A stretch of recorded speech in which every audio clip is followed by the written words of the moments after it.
Morning, friends, friendly people. The heat wave has passed, and with the cooler nights I am able now to put some heat in the house.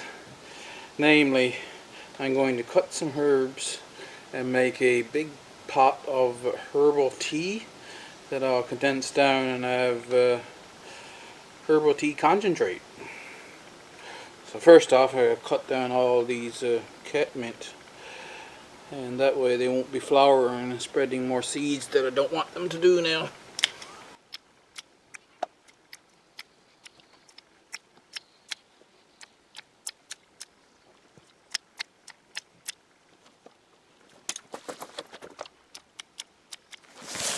Next is lemon balm. That we have to wander around the garden and find because it's the main patch I took up, and there's pieces every here and there. And there was some by this asparagus. Yeah. You see there's patch right here. So we'll get that. Stinging nettles around too, so we gotta be careful.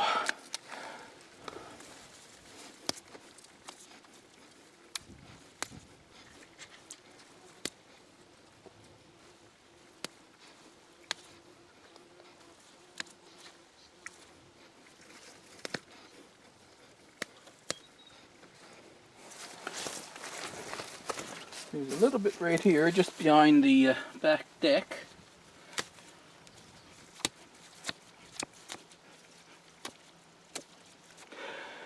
I kind of wanted to have equal amounts. I don't think that is as much as the catnip that I got, but oh well. I thought there was quite a few places where it was growing up in the garden, but maybe it's overgrown and I can't see it now. And we'll take a bunch of mint. No shortage of that here, that's for sure.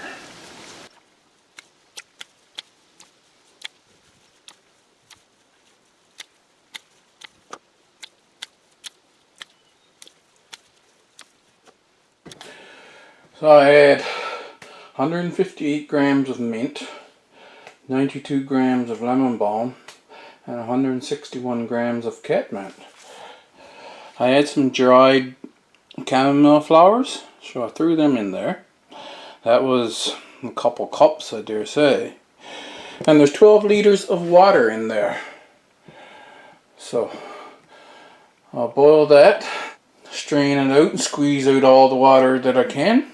See what it tastes like, and if it's not strong enough, then I'll boil it down to see how the strength is, and then I can measure how much I have and boil it down some more to concentrate it to know what I need to get it back to. So if I concentrate it down and it's 1/4 of what it is good taste, then I know I have to mix it 1, 2, 3.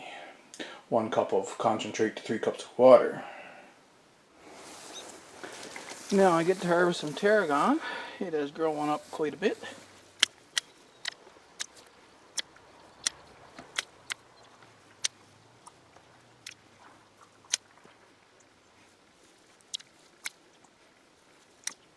Need to go around the other side, get a bit over there.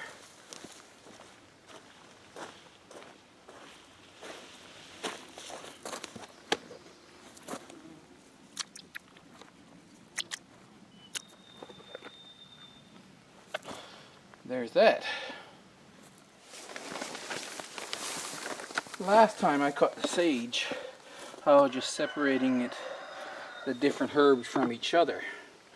This time, I don't know what difference it makes, but I'm going to add the remains of the flowers in with the drying herb.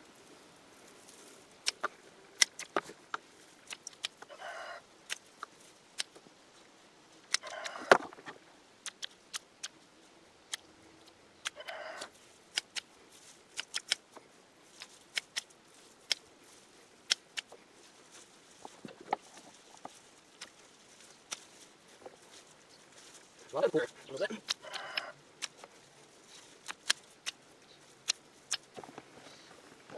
there we go. The lavender is not quite ready yet. I think the flowers are supposed to be fully open when they ready. There's a bee there, so some of the flowers are open, but most of them are still closed. Winter savory. This is another plant for partial shade. Gotta get down on me knees for this one. And it's a bush that you basically keep cut back so that it's in the shape and boundaries that you want it.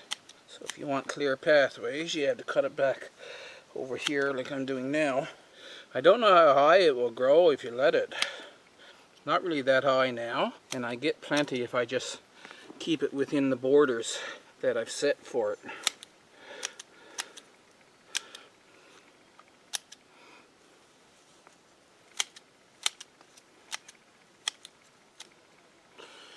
I'm going to let this grow up and see how tall it will go, I think. But that's what we've harvested from that. And now, as I showed you in a previous video, there's tons of oregano around here. But there are some places where I don't want the plant to get out of hand. This one's going to flower. Got to cut it back. So I'll cut this back and I'll dry it for wintertime use, and until the frost comes and kills the plant, the foliage, then I'll just use fresh oregano, right?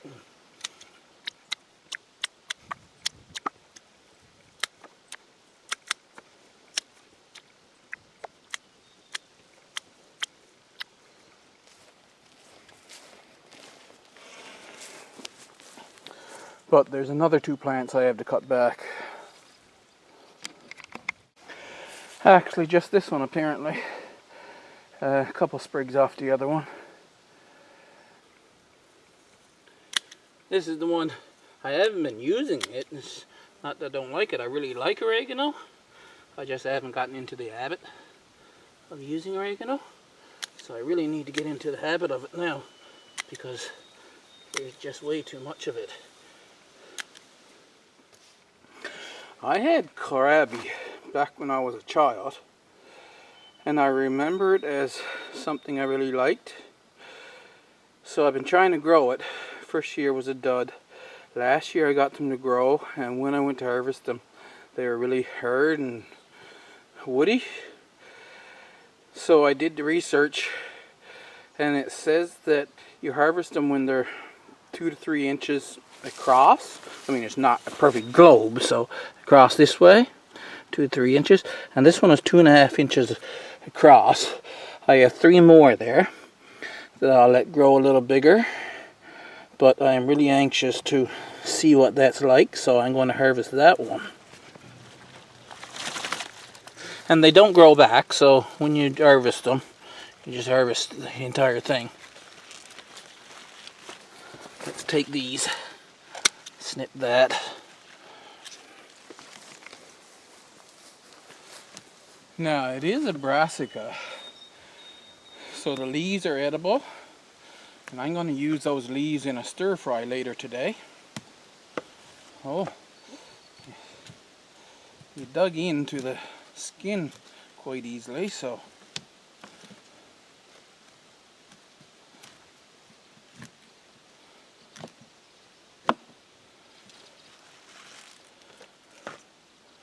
take those for a stir fry later.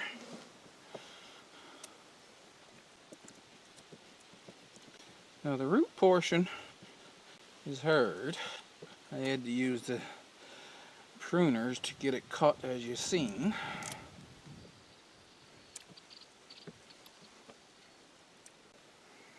I'll just put the peel in the compost.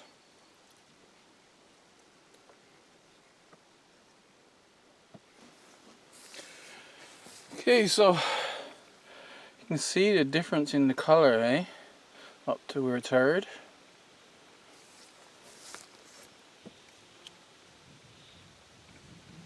And that's not entirely hard. There'll still be bits, but that's how far I had to go up.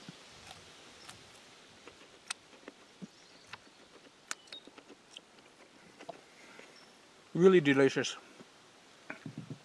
Like it says, it tastes like a cross between a turnip and cabbage.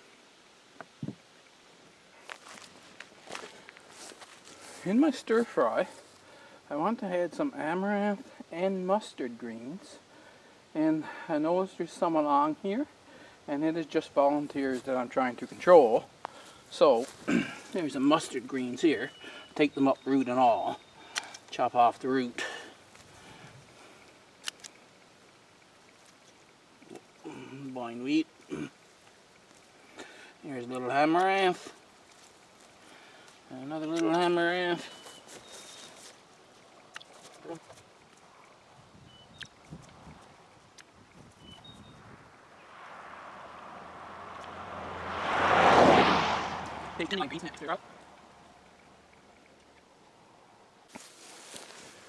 Lamb sorrel. Well, I guess I didn't have much experience with sorrels before, but I really liked lamb sorrel. But then when I found wood sorrel, I like wood sorrel much better.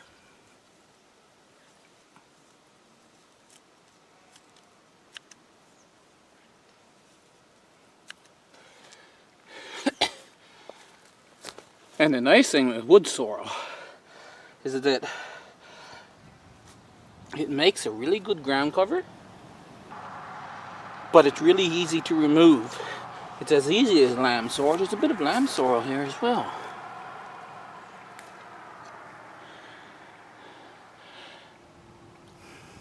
But it doesn't spread quite the same, and just you turn your back and it's all over.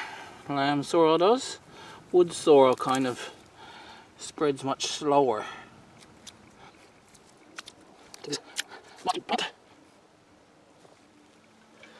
I don't have a lot of lamb's quarter growing this year,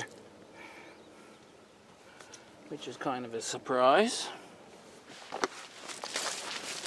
Dandelion greens, now they're never hard to find. When you cook these, then they're perfectly fine.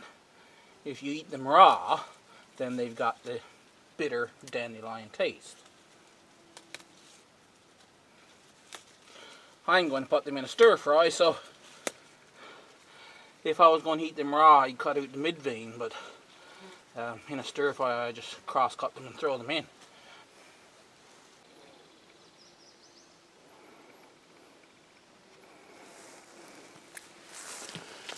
The onions are starting to bulb up.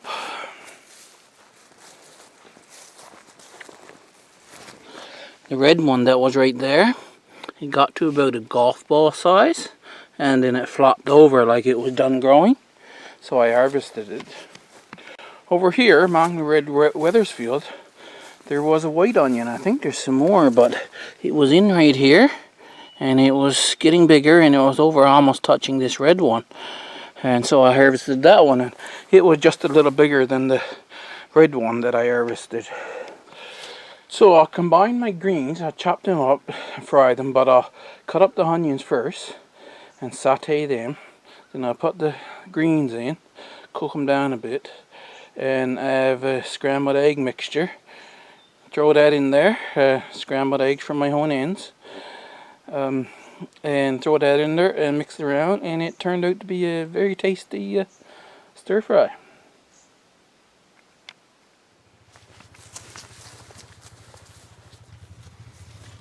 Now I don't technically have to do as much weeding. There's only so many greens a person can eat, really.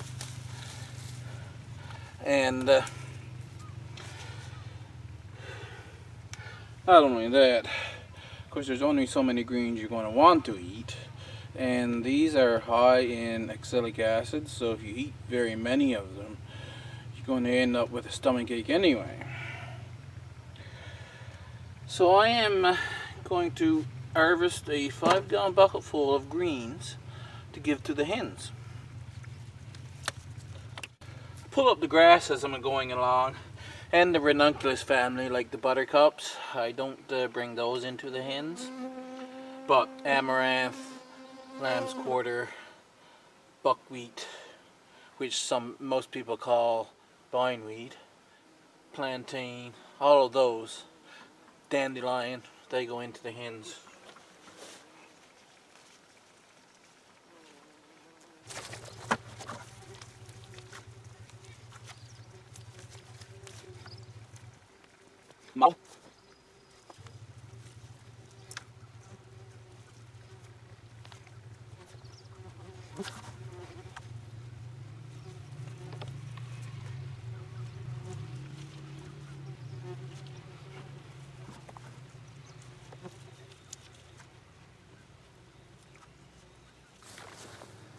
The bucket isn't full yet, so I'm going to go along this bed now and see what there is that I can get for the hens. This bed is really filled in with the squash and tomatoes, so there's not a whole lot of other plants growing there.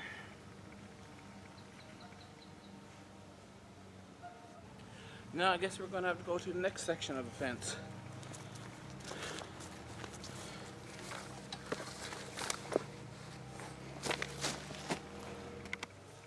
Take a few pansies now. The flowers are fading on the pansies, so I'll take some of those.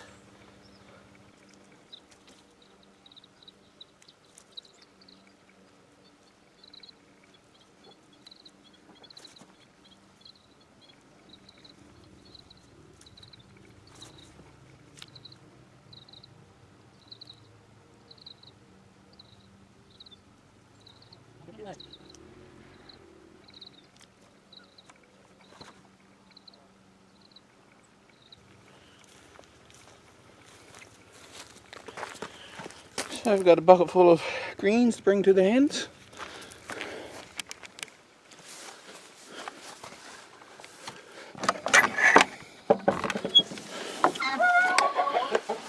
Good morning, hens.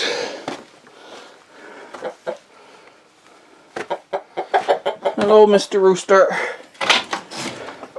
Got some greens for you.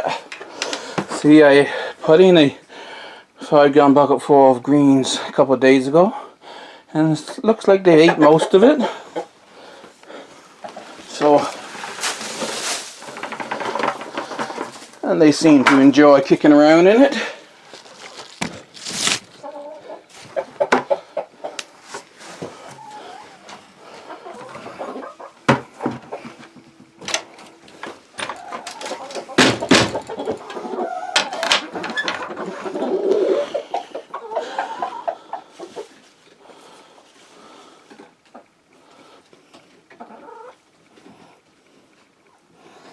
I'll put a bit of commercial feed down there.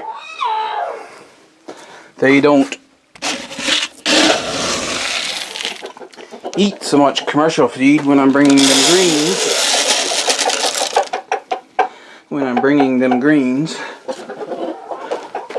But it was almost empty, so I'll put 2 scoops in there.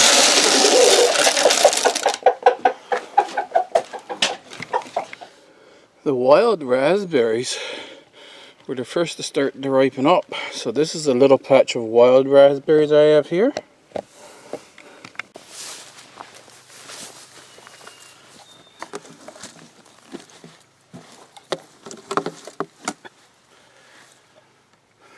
The wild raspberries, of course, are lower, so one thing about picking these types of berries, I'd rather be sitting on something.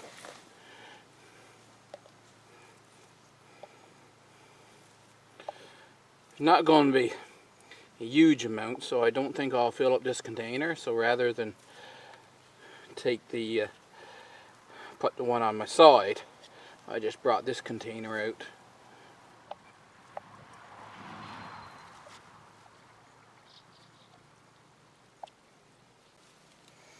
They're not as easy to pick as the tame ones, or whatever you call it. The tame ones are a little bigger and they come off their little spike thing in one piece easier.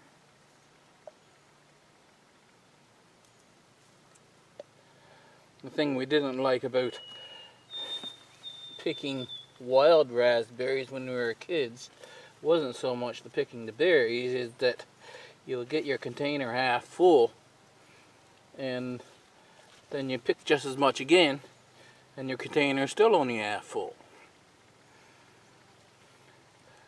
because from that point on the raspberries will be settling down and squishing all the ones underneath them. You see, just a little few, and it's just a little tiny patch here. And as I was saying, the wild raspberries are harder to pick, and I just went through and I picked the ones that were easy for me to pick. And I might do that a couple times again, but for the most part, you can go through a wild raspberry patch and just skim over it and pick the ones that's easy for you to pick. The stuff that's hard for you to pick, well, the birds and that eat these berries, easy enough for them to take their little beak and pick away at the stuff that you couldn't be bothered picking, right? So it's not as something that you really have to think about when it comes to leaving fruit for the birds. The main raspberry patch, they are getting ripe though, and I have to be careful because stinging nettles are growing up among them, right? And as you can see, I haven't gotten it fixed up yet. This is the only one that fell down though, you see. Those in the back are still standing up. And those right there. So it's not really a big mess. Anyway, I won't be able to get into all the places. I'll just go around and pick what berries that I can get at. Unfortunately, there's too many stinging nettles there, and I just have shorts on, and so I can't get in among it. I don't want to put on long pants right now, but I just wanted to show you that first week of August the raspberry harvest is starting, and I have a little dessert picked for myself. This is the white currant bush. It doesn't look like it has as many berries as in previous years, but it might be just a difference in the growth of the leaves. It might be growing more leaves, I don't know. But anyway, I found the best way to pick currants is to take off the full clump with its little twig, same as a clump of grapes. I don't know how many I'm going to get, so I took my harvesting bucket. Might fill that right up.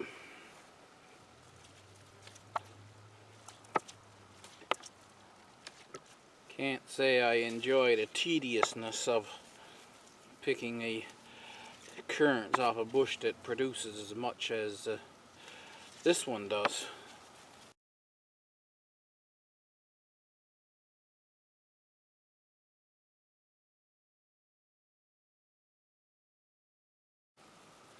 This is a big clump and hard to manage.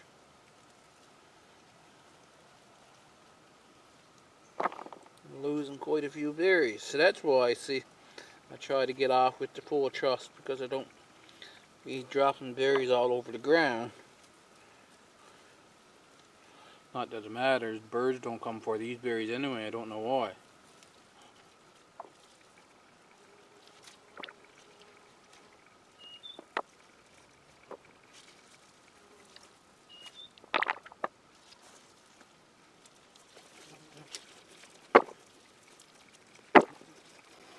Too big a clumps to get, so I'm going to lose berries anyway. Well, I'll have lots for me anyway.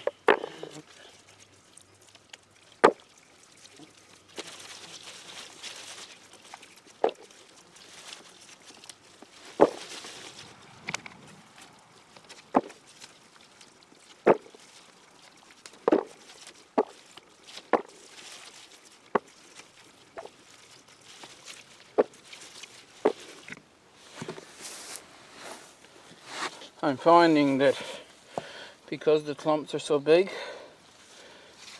on this branch tree, that put the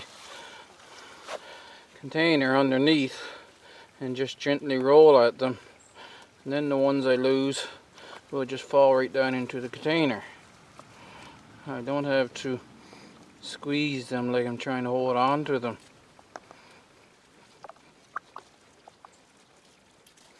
But of course this way you get leaves and twigs and bugs down into the container.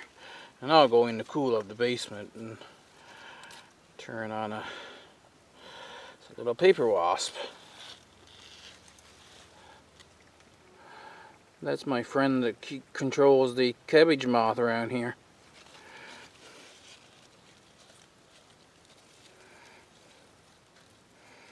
Don't know why he's sitting so quiet there.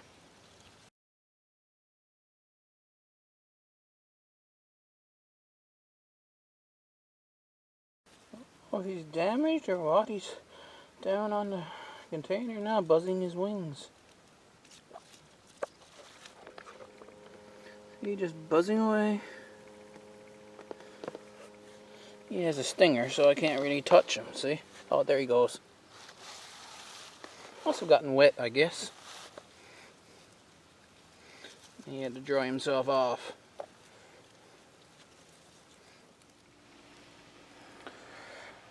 That's a lot of currants. But I found when I got around to the north side, they're mostly still green. And of course you can see they're all in through. There's probably just as many berries left on this bush as I picked already. But they're completely in the shade and they haven't ripened up yet. So I guess I'll have to let it bide for another couple weeks and then pick again. I harvested the red currants.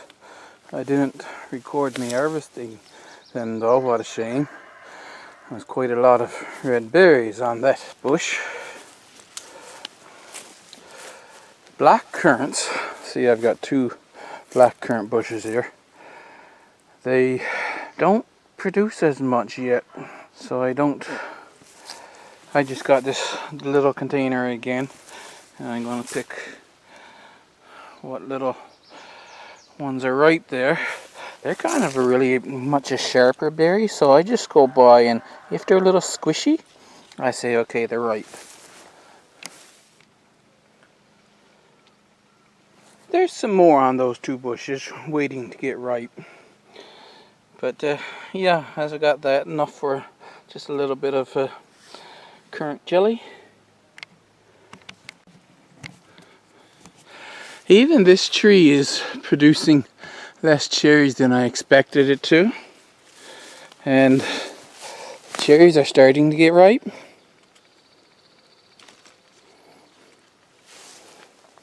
It'll be another few days though. There's quite a lot of unripe ones there. So in another few days, maybe late next week, I will harvest some cherries. The time has come. It is August the 5th. Oh, and I just found one of the last scapes that I missed. Right there.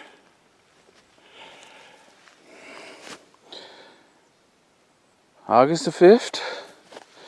And on the south end of the bed, all of the leaves, the initial first leaf was down there, and that would be the second leaf, and that's the third leaf, completely gone.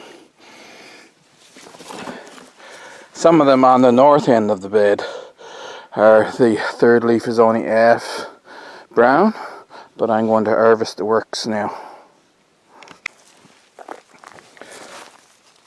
I haven't in the past had to dig the garlic. They usually just come up nicely. It's a nice bulb.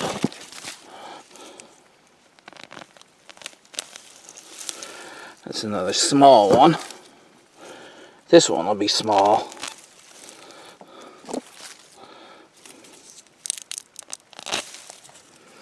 And that's a nice one.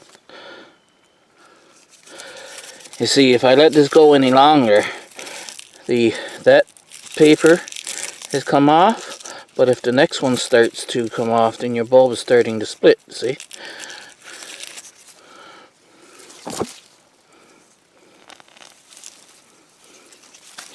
So it looks like, for some of them, see, this one is perfect, that'll keep perfectly well, but there are some that outside paper is starting to go kind of iffy. Ooh, guess I gotta dig that one. Most of them are nice big bulbs, eh?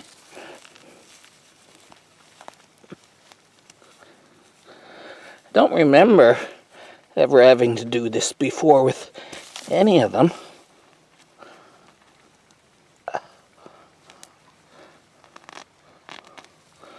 There we go. And it's only kind of deformed though, see? So something is not right with that one.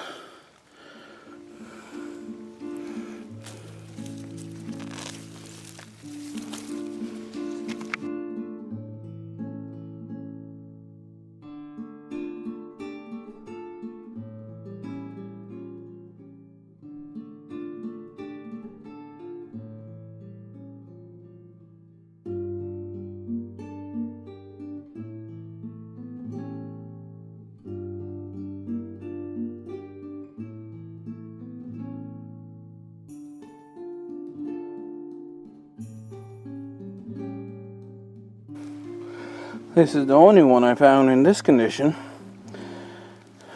and you see it's splitting, so that's not going to keep any time. But it grew wrong, it didn't grow well to start with, and I think that's the scape was there, so I got the scape, but the entire plant didn't grow right the entire year.